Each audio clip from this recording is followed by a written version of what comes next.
இன்னைக்கு உண்மையாவே நிறைய இளைஞர்கள் தவறான பாதையில போயிட்டு இருக்காங்க. போதைப் பொருளா இருக்கட்டும், ஒரு ஆல்கஹாலா இருக்கட்டும். ஏன்னா இதுக்கு மெயின் காரணம் பார்த்தீங்கன்னா வேலை இல்லாத ஒரு சூழ்நிலை. அதை ஏன் இந்த அரசாங்கம் செய்யவில்லை? சொல்லணும்னா ஏகப்பட்ட விஷயங்கள்.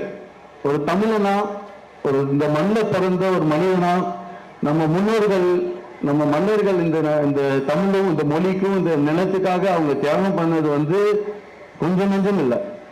அவங்க உயிர் மட்டும் இல்லை, பொருளாதாரத்தையும் அவங்க எவ்வளவோ கொடுத்து இந்த மண்ணை காப்பாற்றி இவ்வளவு தூரம் நம்ம கலாச்சாரத்தையும் பாரம்பரியத்தையும் காப்பாற்றி வந்திருக்காங்க.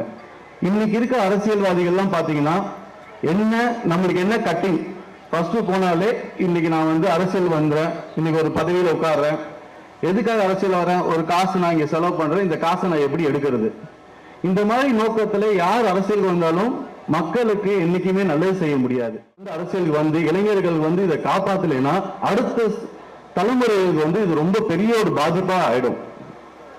இதை நம்ம எவ்வளவு சீக்கிரம் முன்னெடுத்து இளைஞர்கள்லாம் தைரியமா அரசியலுக்கு எவ்வளவு எதிர்ப்பு வந்தாலும் அதை எதிர்நீச்சலை போட்டு அதை சமாளிச்சு நம்மளால முடிஞ்ச விஷயத்த மக்களுக்கும் ஒரே நோக்கத்துல எல்லாருமே அவங்களோட இனமும் மதத்தையும் அவங்களோட வரலாறையே மறந்துட்டு ஏதோ ஒரு அரசியல் நோக்கத்துக்காகவும் பதவிக்காகவும் இவங்க பண்றது இன்னைக்கு சரியில்லை. இதெல்லாம் எதிர்கொண்டிருக்கிறதாக வந்திருக்கோம். அன்பும் ஆதரவும் என்னைக்குமே தேவை.